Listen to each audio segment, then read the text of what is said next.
안녕하세요. 자, 이번 주는 2025년도 2기 7주차 쟁점에 대해서 한번 살펴보도록 하겠습니다. 공부 좀 했나? 잘? 열심히 했습니다. 좋아요. 1번 문제 같은 게 1-1번 문제 사업 인정하고 사업 인정 고시 법적성 이거 한번 기출을 했었죠? 네. 한번 더 물어봤는데 한번 어떤 소리를 갖고 있는지 얘기해 보시죠.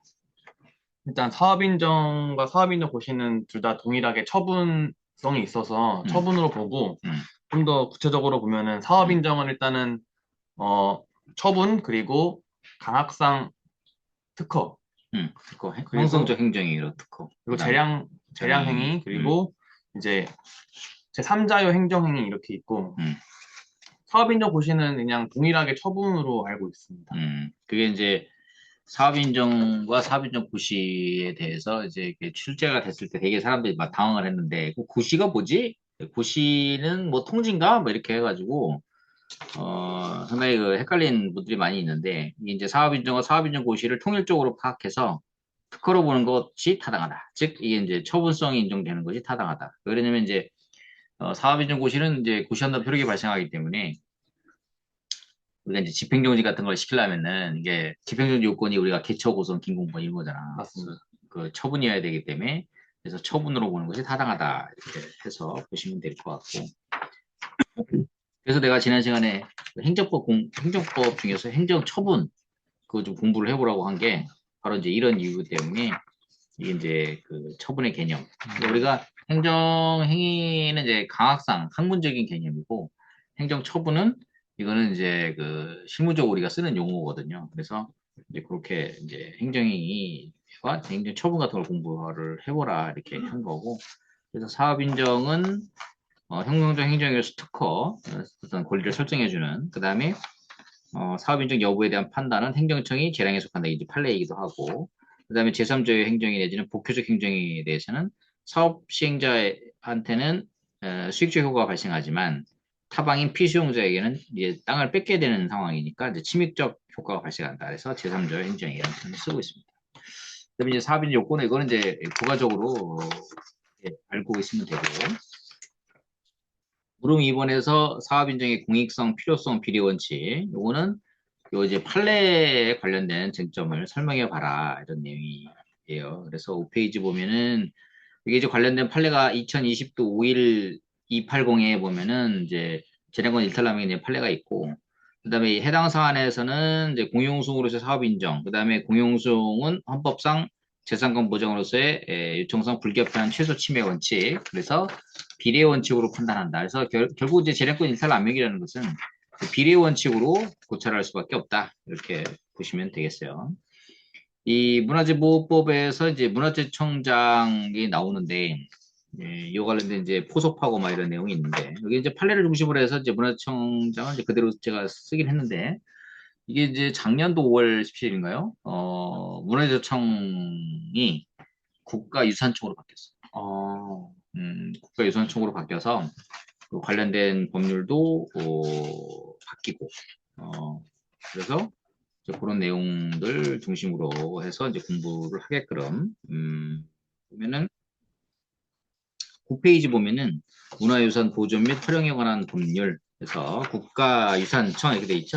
네. 이게 문화재보호법에서 문화청장 뭐 이렇게 돼 있었는데, 이게 이제 국가유산청장, 국가유산청 이렇게 바뀌어 차관급이긴 한데, 똑같은 차관급이긴 한데, 이게 이제 문화재 그 보존을 위한 그 문화재보호법이 아니라 이제 문화유산의 보존 및 활용에 관한 법률 이렇게 해가지고 이 법명도 좀 바뀌고 문화재청장이 국가유산청장으로 바뀌었다. 그런 거 몰랐지? 네. 네. 근데 제가 궁금한 거는 그 국가시청 문화재에 관련된 내용을 쓸 때 네. 문화재보호법 83조에 대한 내용도 좀 써야 되는 걸로 알고 있는데 네. 그럼 토지보상법 외에도 그런 대략 규정들이 법률도 다 있죠. 규정들이 있는데 이게 이제 우리가 개별 법률에서 지금 문화재보호법이 이제 개정이 돼서 문화유산의 보존 및 활용에 관한 83조에 이게 수용 규정이 있거든요. 네. 그러니까 그 법명이 바뀐 거지. 그러니까 조문은 거의 대동소이하게 있는데 이게 법명이 바뀌어가지고 이렇게 된 거예요. 그래서 그걸 좀 보여주려고 이걸 제가 이 10페이지에다가 문화유산 보존 및 활용에 관한 법률 83조. 예전에 치면 문화재보호법이지. 이게 규정은 그대로 있는데 법명이 바뀌고 문화재청장이 국가유산청장으로 바뀌었다. 그래서 용어 사용하는 것도 정확하게 지금 이제 이렇게 하는 걸로 하면 좋을 것 같고. 그래서 이제 비례 원칙에 따라서 해야 되는 내용들은 요 이제 그 판례 2017도 71031 그 판례를 중심으로 해서 7페이지 요약을 해서 정리하시면 되겠고. 그다음에 이제 곡물의 수용 가능성 관련돼서는 결국은 이제 곡물의 수용 가능성은 우리가 국유재산법이라든지 공유재산법에 적용되지 않는 응? 우리가 이제 사적 소유를 갖고 있는 그런 토지 등에 대한 곡물의 수용 가능성을 물어보는 거예요. 이거를 가지고 막 우리 국유재산법이랑 국공유재산과 관련돼서 곡물의 수용 가능성 하면 당연히 이거 용도 폐지해가지고 해야 된다 이렇게 하고 있지. 근데 이제 이것처럼 이게 이제 송파구의 그 풍납동에 있는 그 풍납토성이 그 토지가 그 삼표 회사에 삼표램프 들어봤지. 네. 유명한 우리 회사였는데 사대문 안에 유일하게 그게 그 레미콘 회사가 있었어요. 근데 그 레미콘 회사 입장에서 보면 그게 이제 문화재로 지정이 됐긴 했지만 그게 풍납토성에 잘 가려져 있어가지고 굉장히 일하기가 좋았단 말이야. 근데 완전히 그 서울 사대문 안에 황금알을 그쵸. 왜냐면 그 서울 공사는 그냥 삼표 레미콘에서 그냥 저기 물류하면은 되게 저렴하게 공급이 될 수가 있으니까 저기 뭐 강원도에서 갖고 오는 게 아니니까 굉장히 유리했고 그 회사 입장에서는 굉장히 억울할 수 있지. 문화재 보존을 위해다 보니까 이제 문화재이긴 한데 사적 소유였던 거야. 그럼 용도 폐지를 해야 되느냐? 이게 이제 주류적인 판례는 용도 폐지가 없이 수용할 수 있다. 근데 이제 이게 이제 국공유 재산 같은 경우는 당연히 그거는 용도 폐지하고 이렇게 해야 되는 게 맞는 거죠. 근데 여기서 이제 그러한 그 국공유 재산에 국유재산법이나 공유재산법이 적용되지 않는 이런 이제 문화재 같은 요런 것처럼 이렇게 사적 소유에 있는 이런 것들에 있어서는 기본적으로 더 큰 공익이 존재하면 수용할 수 있다. 이게 이제 광평대공 묘역. 우리 세종대왕의 5번째 아들인가 그렇죠. 우리가 왕이 되면은 이 군자를 빼. 아, 왕이 되면은 이 군자를 빼는데 이제 역사에서 그 반정이 일어나가지고 물러난 분들이 두 분이잖아. 광해군하고 연산군. 이 두 분들은 이제 반정이 일어나가지고 원래 왕이었다가 이제 그 군으로다가 역사에서 격화된 그런 꼴인데 사실은 이제 왕이 되면 이제 뭐 무슨 그다음에 조 이렇게 끝나잖아. 네. 역사에 큰 일을 하신 분들은 태조 뭐 이렇게요. 응? 이렇게 응? 조로 끝나고 그다음에 그냥 웬만한 뭐 임금은 이제 종으로 끝나는데 이제 왕이 안 된 그 왕족들은 이제 대군 뭐 이런 걸로 끝나게 되죠. 자네도 그 수험생으로 끝나면 안 돼. 감정평가사. 사로 끝나는 거. 사로 끝나야지. 응? 군으로 끝나면 안 돼. 수험생 군 이렇게 이렇게 끝나면 안 되고.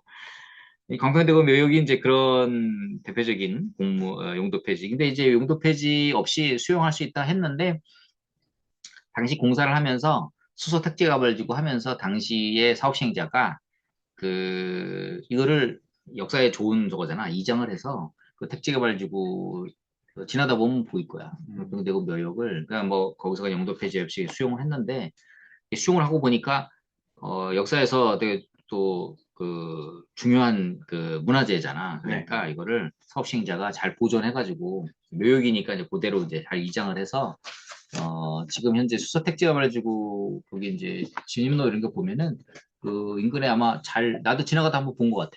잘 아마 만들어 놓은 걸로 알고 있고요. 그다음에 이제 풍납포성 같은 경우는 이제 이게 이제 살짝 이게 저야 삼표 레미콘 삼표 회장님 이제 스트레스 많이 받으셨겠지. 뭐, 그러니까 대법원까지 가셨겠지만은 좀 억울하셨을 거야. 어? 자네 같아도 그 금싸라기 땅이 문화재로 지정됐다 그래가지고 너 나가 그러면은 좋았겠냐고. 거기가 또 토성이 있어가지고 이게 그런 거지 분진도 나가는 것도 맞고 되게 유리한 위치에 있어가지고 그거를 일부러 아마 과거에 취득하신 것 같은데 하여튼 뭐 어쨌든 간에 에, 문화재보호법 지금으로 치면 이제 문화유산 보존 및 활용에 관한 법률 그래서 문활법 문화유산법 문화유산법 이렇게 뭐 약체가던데 어쨌든 문화재보호법이 이제 이걸로 개정이 됐다는 거 좀 아시고 그래서 그거에 따라서 곡물의 수용 가능성을 인정을 했다. 거기 보면은 법에서도 수용할 수 있다 규정이 돼 있어요. 10페이지 보면 83조에서 국가유산천지장이나 지방자치장은 문화유산 보존관리를 위해서 필요하면 지정문화유산이나 그 보호구에 있는 토지, 건물, 나무, 대나무, 그 밖의 공작물을 토지보상법에 따라 수용하거나 사용할 수 있다. 여기서 용도 폐지를 먼저 하고 수용해라 이런 말은 없잖아. 네. 그렇지? 그러니까 더 큰 공익이 존재한다 그러면 수용할 수 있다. 그래서 여러분들이 국유재산법이나 공유재산법에 적용되는 그 국공유 토지는 당연히 용도 폐지를 선행적으로 해야 되는 게 맞아요. 그래서 국유림에 관련된 국유재산법 적용되는 그 국유림 관련된 판례 가지고 이걸 가지고 논의를 하시는데 그건 좀 관점이 좀 다른 거야. 국공유재산은 당연히 용도 폐지해야 되지. 당연히 그게 해야 되는데 지금 사적 소유의 민간인 땅을 수용할 수 있느냐 이런 부분에 있어서는 이거 용도 폐지 선행한다 그러면은 공적 주체가 공익사업 할 수 있어 없어? 없죠. 끝까지 내가 버티면은 못하지. 네. 그런 문제 때문에 이런 문제가 나왔다 이렇게 보시면 되겠고 오름 사업은 이제 많이 보시던 문제죠. 하자의 승계. 하자의 승계 공부 좀 했어? 네. 하자의 승계 법리 좀 얘기해봐.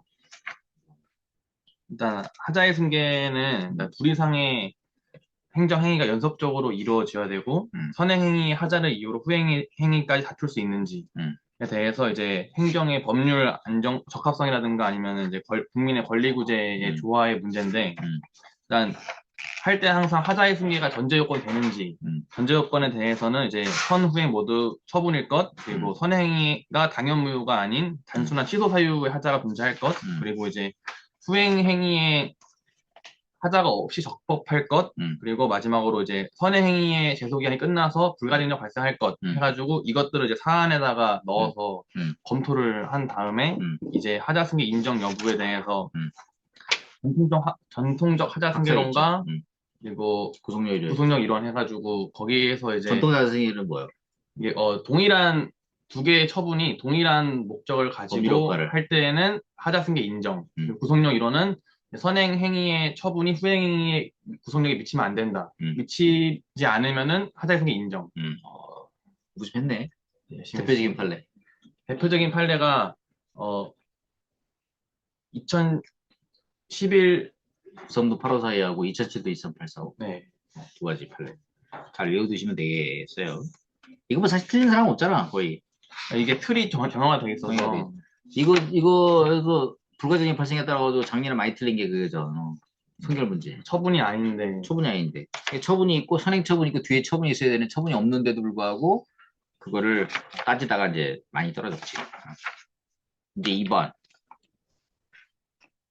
공부 좀 했어요? 2번이 과징금이 뭐야? 과징금. 개념. 과징금이 우리 시험에 있는 과징금. 41조. 원래는 불법적인 행위를 했을 때에 대해서 페널티를 뺏는 건데. 원래는 그 부당 이득에 대한 그렇지. 것을 뺏는 건데 이제 만약에 업무 정지를 처분 당했을 때 공적 수행에 있어서 불필요한 그런 것들을 배제하기 위해서 과징금으로 가름할 수 있고 감정평가사는 5천만 원 이하, 평가법인 등은 이제 5억 원 이하. 대표적인 변형된 과징금이지. 네. 그런 포인트가 41조에 있고요. 그래서 그러면은 그 감정평가 법인도 징계위원회에 걸쳐서 그 과징금을 맞을 수 있나? 근데 이거는 그 법률 규정에 감정평가사에 관했을 때는 징계위원회를 거쳐야 되는데 법인 등에 대해서는 거쳐라는 규정이 없기 때문에 그렇죠. 거치지 않아도 이제 절차의 하자가 안 생긴다. 정답. 수고했고. 그 다음에 소속평가사 잘못으로 과징금을 부과할 수 있느냐? 이거에 대해서는 아까 전과는 다르게 성실의무 적용해서 이제 법인 등은 이제 소속평가사의 관리 감독을 해야 할 의무가 있는데 그렇죠. 그거를 못해서 사고가 났기 때문에 그에 대한 이제 처분이 적합하다. 좋아. 여기서 보면은 이제 감정평가 법인과 소속평가사의 법적 관계 대립이 있어요. 대립이 있는데 이게 이제 근로자 관계냐, 특수한 임의나 업무 위탁 관계냐, 이게 이제 조금 쟁점이 있어. 그 쟁점이 있는데 과거에는 이게 시험이 나와가지고 이게 무슨 뭐 공무석 사인 뭐 이런 식으로 썼는데 지금은 예전에는 이게 이제 한 명 회사로 돼 있어가지고 이제 근로자로 보고 있지 않는데 지금은 또 주식회사로 바뀌었어요. 우리 감정평가 법인이 예전에 한 명 회사였다가 지금은 이제 주식회사 20페이지하고 21페이지에 있는데 주식회사로 바뀌어가지고 그러면 이제 주식회사로 바뀌었기 때문에 일반적인 근로자냐, 응? 이제 그런 문제가 있을 수 있어요. 근데 이제 우리 주요 특징은 소속 평가사를 하더라도 법적으로 독립적인 보장, 평가에 대한 보장이 있고 법적 책임에 관련돼서도 자기가 사인을 하게 되면 직접 책임을 지는 물론 이제 뭐 담보평가 같은 경우는 연대 책임의 이런 소지가 있을 수 있고 소속 평가사와의 계약 관계에 있어서 종전에 한 명이서 할 때는 이걸 근로자로 보지를 않았어요. 근데 이거 좀 수업 시간에 내가 이것까지 설명을 할 수 없어가지고 내가 지금 이제 설명드리는 건데 서울행정법원에서 예전에 한 명의사인 경우는 무한책임 사원에 대해서 근로자로 보지 않는다는 판례가 있었어요. 대법원도 이렇게 유사하게 보고 있었고. 근데 지금 그러니까 감정평가법이 개정이 돼서 감정평가법인이 주식회사 형태를 띠고 있단 말이야. 그러면 서로 결과적으로는 이제 소속 감정평가사가 법적 지위는 상법상의 범위 내에서 일정한 범위 근로자의 지위를 가질 수도 있게 되는 거지. 네. 그런 이제 측면에서 좀 차이점이 있고 관련 판례에서는 일단은 근로자는 아니다. 과거에 이제 판례들로 봤을 때는 독립한 전문가로서 위임을 받아서 업무를 수행한다. 이렇게 지금 보고는 있습니다. 그래서 감정평가원에 소속되어 있지만 소속 감정평가사는 일종의 감정평가 업무를 행함에 있어서 독립적인 지위를 가진 특수한 업무 수행 관계다. 이렇게 보는 게 좀 맞겠지. 그건 맞겠는데. 그래서 감정평가원과 소속평가사의 관계는 업무 위탁, 위임 관계, 특수한 위임 관계다. 그다음에 독립적인 전문가로서 인정된다. 그런 측면이 있고. 업무를 이제 지시 감독할 수가 없다. 왜냐면 자기가 독립해서 평가를 하니까. 다만 선량한 관리자의 주의는 이제 있겠지. 그래서 법리적으로는 법인이 소속평가사의 감정 결과에 대해서 간섭할 수 없다는 게 이제 법리적인 건데, 다만 법인의 지금 주식회사 법인의 소속평가사이기 때문에 법인의 경우는 선량한 관리자의 주의 의무를 지게 되고, 그 다음에 법인 내에서 감정평가 심사 업무를 통해서 소속평가사가 법률적을 한계를 뛰어넘거나 위법한 감정평가를 하지 못하도록 하는 법적 제도 장치로서 감정평가사 적정성 검토라든지 외부에서 뭐 요구하는 타당성 조사 같은 통제 제도가 감정평가법에 내재해 있다. 근데 여기 업무 지시 감독할 수 없으면 간섭할 수 없다 이거랑 아까 제가 말씀드린 관리 감독하는 거랑은 좀 별개지. 소속평가사가 일탈 해가지고 하는 거는 좀 저거 하고 왜냐면은 감정평가 법인에서 사에 대한 업무를 지시 감독 직접적으로 하게 되면은 그러면은 감정평가사의 독립성이 없게 되잖아. 그렇죠. 그런 이제 문제점이 있는데 이거는 이제 학계에서 이 연구가 안 돼 있어요. 지금 현재 연구가 안 돼 있어. 우리가 왜 약간 예민한 문제는 서로 얘기 안 하려고 그러잖아. 어? 그렇죠. 내가 미루는 스타일. 내가 대표가 되는 경우도 있고 소속평가사가 되는 경우도 있는데 이거에 관련돼서 이게 법적으로 막 연구해가지고 이게 치고받고 이게 사실 치고받고 돼야 법리적으로 돼야 이게 이제 논의가 종결이 되는 건데 서로 그 불편한 얘기는 안 하는 거야. 근데 내가 볼 때는 사실 이런 것도 연구가 돼야 되는 하는데 왜 이런 연구가 없을까라고 생각해 보면 법인과 소속평가사의 어떤 법적 지위에 관련된 이런 부분에 있어서 이런 다툼이 대법원까지 있어서 나온다면 이게 이제 어떤 법리적인 결과가 나오겠지만 이게 좀 첨예한 문제잖아. 그쵸. 법인과 내가 다투면 둘 중에 하나는 죽어야 될 상황이잖아. 대법원까지 가면. 그지? 그런 문제 때문에 아마 이런 결론이 없지 않나 하는 생각이 들어요. 그래도 나는 이제 공부하는 사람이고 학자니까 이제 이런 부분에 대해서 이런 견해 대립이 있고 이런 논란이 있고 이런 부분에서 어떤 법적인 이런 측면은 있다는 거는 수험생한테 가르쳐 줄 필요가 있어서 내가 이번 참에 한번 정리를 해봤어. 이거를 정리한 교재는 없어요. 현재 정리한 교재는 없고 나만 정리한 거지. 역시나 이것도 봐야 되는 이유가. 그렇지. 뭐 그래도 이 정도는 좀 알고 있어야 우리가 그래도 뭘 쓸 때 좀 이게 정리한 사람이 없으면 내가 정리하면 기본적으로 이제 제가 법학 박사고 하니까 내가 정리하면 이제 그 정리가 되는 거지. 불편한 진실에 대해서는 가끔가다 이런 거 보면은 우리 수험가나 업계에서는 불편한 진실에 대해서 논의를 하고 있지 않더라고. 그다음에 성실 의무 써봐라. 여기서 이제 25조만 했는데 26, 27조 이런 것들. 제가 일탈남용은 행정소송법 제27조에 있죠. 그다음에 제가 일탈남용 판단은 행정기본법 이제 10조에서 비례원칙 검토해보면 되겠고 그다음에 최근에 재량권 일탈남용에 대해서는 2020도 41689 요 판례 잘 기억해서 적어주시면 되겠다. 문제 3번 관련돼서는 여기 이제 기출문제 약간 이제 응용한 건데 영업소실보상은 맨날 나오는 거죠. 영업소실보상 그 요건 45조 25페이지 그 얘기 좀 해보시고 영업보상의 요건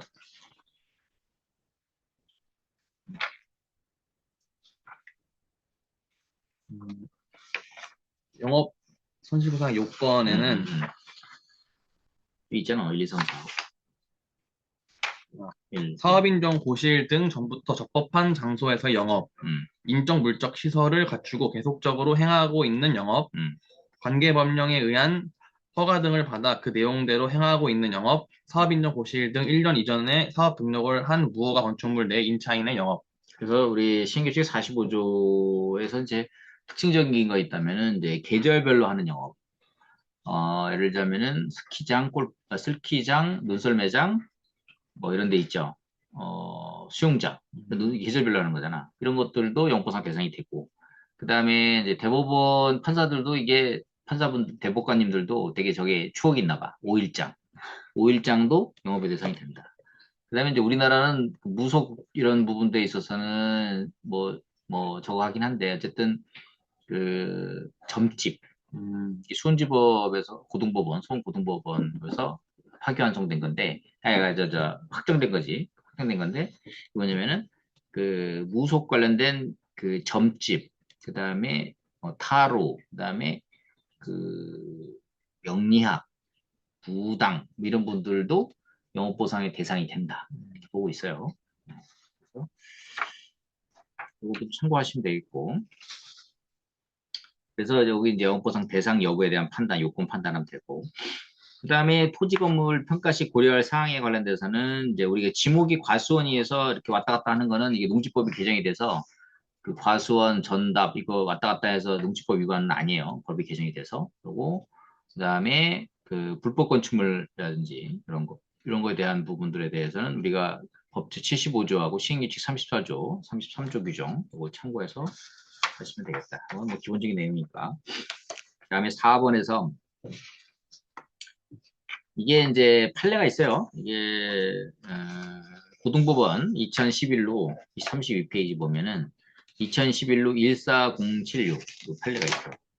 실제 그대로 문제를 냈는데 이걸 토지 소유자 원고와 동작구청장 피고의 37제곱미터, 45제곱미터 대지에 대한 개별 공시지가가 각각 700만 원으로 결정됐는데 각자 이게 문제가 있다고 이제 주장을 한 거야. 그래서 판례는 정답이 뭐라고 했냐면 위법하다. 그래서 이건 위법하다 결론을 냈고, 그래서 판례에 따라 이제 위법하다 결론을 냈는데 결국은 이제 토지가격 기준표를 제대로 적용하지 않고 무시하고 가격 비율을 무시하고 이렇게 이제 나온 거에 대해서 위법하다 이렇게 본 거고, 기출 문제 있고 이제 다 맞음 몇 주 차더라. 그러니까 다음에 이제 또 내는 거는 이제 한 개의 필지에 용도 지역을 달리하는 대하고 전하고 대는 이제 일종 일반 주어지역, 전은 계획관리 지역, 용도 지역을 달리했을 때 그럼 이게 어떻게 하는 거냐?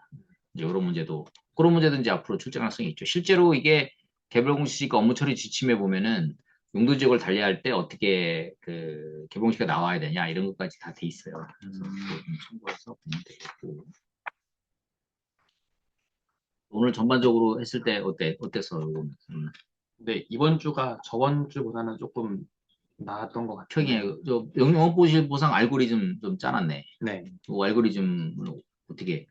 일단은 이번 GS 문제를 기반으로 했는데 일단은 뭐 불법 용도 변경과 이제 무허 건축물에 해당하는 것 중에서 이제 주택에서 근생 일반 판매점으로 바꿨을 때 이제 보상을 주장하는 소유자랑 그리고 불법 증축을 했을 때 임차인으로 생활했던 임차인이 보상을 주장하는 거랑 그 각 주장에 대해서 뭐가 맞냐 했을 때 그 일단은 영업 손실 보상을 할 때에는 아까도 말씀드렸듯이 적법한 장소에서 영업을 해야 되는데 불법 용도 변경은 어쨌든 불법이기 때문에 보상 대상자의 제외가 된다. 근데 대신 이제 임차인의 경우에는 이제 무허가 그 사업 인정 전에 무허가 건축물을 사용하는데 이제 사업자 등록이 1년 전부터 진행하면은 이제 임차인에 대해서는 보상 가능하다. 이게 이제 예전에 무허가 건축물만 적법 건축물에 대한 논의를 했었는데 이게 이제 불법 용도 변경도 이제 무허가 건축물 등 신규축제 24조에 보면 불법 용도 변경도 무허가 건축물에 이제 포함되는 걸로 이렇게 돼 있어요. 뭐 하고 그다음에 이제 그 영업보상에서도 논란이 될 수 있는 게 폐업하고 휴업의 기준. 그래서 우리가 폐허, 혐 이렇게 외우는 게 보면은 배우지의 특수성. 그래가지고 폐허, 혐 이렇게 외워요. 외우긴 외우는데 배우지의 특수성하고 그다음에 허가가 안 되는 거, 그다음에 도축장 등 혐오감을 주는 거, 이 세 가지 경우가 이제 폐업인데, 이제 판례에서는 폐업이 이러한 대화형뿐만 아니라 어떤 경제적인 어떤 측면 이런 것들도 종합적으로 고려해서 판단한다 이런 판례가 있어요. 이제 그런 것도 외워두시면 되겠지. 그 정도에서 영업보상에서 그 정도 하고 이제 가설 건축물 영업보상에서 조금 더 이제 추가적으로 더 쓴다 그러면 이제 가설 건축물에 대해서 보상 대상이 되느냐. 그래서 이건 이제 뭐 취득할 때도 가설 건축물은 보상 대상이 되지 않고 영업보상에 대해서 판례가 그 가설 건축물에 대해서는 보상이 되지 않는다. 근데 문제는 뭐냐면 이 가설 건축물이 보통 내가 한 3년씩 9년 연장된 게 있었는데 공익사업 한다고 하니까 가설 건축물의 연장 허가를 안 받는 거야. 그럼 무허 건축물 되지. 그 무허 건축물은 사업인정 고시일 등 전에 무허 건축물 보상돼 안 돼? 아니죠. 무허가 되지. 건축물 사업이 나오기 전에 되죠. 되지. 무허 건축물 된단 말이야.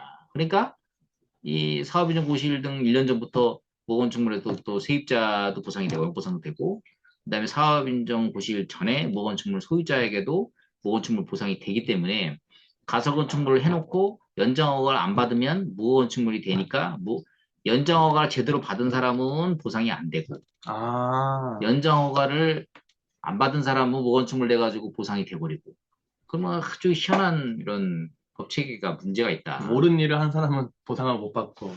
실제로 이제 그런 케이스가 현장에서 있어서 내가 지방토지시의원회 하면서 그런 케이스 좀 봤어요. 그래서 그렇게 좀 잔머리 쓰는 사람들도 꽤 있더라고요. 그런 관점에서 하여튼 그 여러 시각을 좀 볼 필요가 있죠. 이 내용은. 영업보상 말고 또 공부 많이 될 게 농소질보상. 판례가 또 많잖아. 농소질보상은 또 출제를 또 우리가 또 2기가 또 길잖아. 네. 이번에 2기가 좀 길어요. 그래서 하여튼 낼 수 있으면 여러 시각에서 한번 농업소실보상 쓸 게 많으니까 한번 또 다음에 내보도록 하겠습니다. 자, 오늘 이 출제차는 그 전형적인 문제들이 좀 나와서 크게 어려움은 없는데 이런 거가 이제 조금 시험장에서는 오히려 차별화가 어려운 거예요. 왜냐면 평이하게 이제 출제가 되면은 오히려 평이하게 되면 시험 그 변별력이 많이 나. 어렵게 내면 변별력이 거의 없고 왜냐면 다 모르니까 변별력이 거의 없어. 근데 쉽게 나면은 되게 변별력이 많이 생겨요. 왜냐면 공부를 깊이 하는 사람이 있고 지금 내가 얘기한 것처럼 그냥 뭐 이런 그 영수일보상에 관한 일반론 했을 때 가설 건축물이라든지 불법 용도 변경 이렇게 자세하게 쓴 사람이 있는 반면에 그냥 일반적으로 적법한 장소 일정 부족 사실 계속적으로 행하는 뭐 이런 거 있잖아. 일반론만 시행일치 45점만 쓰는 사람하고 점수 차이가 여기서 0.5점, 1점 차이가 나는데 그런 파트가 계속 길어지면은 점수가 확 나는 거지. 그래서 오히려 그 평이한 문제일수록 여러분이 난이도 있게 깊이 있게 공부를 해서 그걸 좀 디테일하게 쓰는 게 되게 필요하다. 이런 말씀을 드릴 수가 있겠습니다. 자, 오늘은 여기까지 하고요. 여러분들 하여튼 그 수업 시간에 그 수업만 하다가 이런 이제 아까 그 감정평가 법인과 소속평가사의 관계 이런 거는 내 수업 시간에 자세히 할 수가 없어서 지금 이제 자세히 이렇게 내용들을 말씀을 드렸어요. 그래서 이번 참에 한번 여러분 고민을 해보고 시험에는 크게 나올 수 있는 건 아니고 실질적으로 그렇게 생각해 볼 수 있겠구나 이런 정도를 좀 알았다가 혹시 그 브리타 같은 게 나오면 이게 좀 써볼 수 있는 왜냐면 이제 견해 대립이 있으니까 자기 나름대로 논리를 잡아서 쓰면 좋은 답안이 될 수가 있겠습니다. 자, 오늘 여기까지 하고요. 하여튼 여러분들 포기하지 않고 끝날 때까지 끝난 게 아니다. 이런 자세로 열심히 공부에 임해 주시면 좋을 것 같습니다. 오늘은 여기까지 하도록 하겠습니다. 감사합니다. 감사합니다.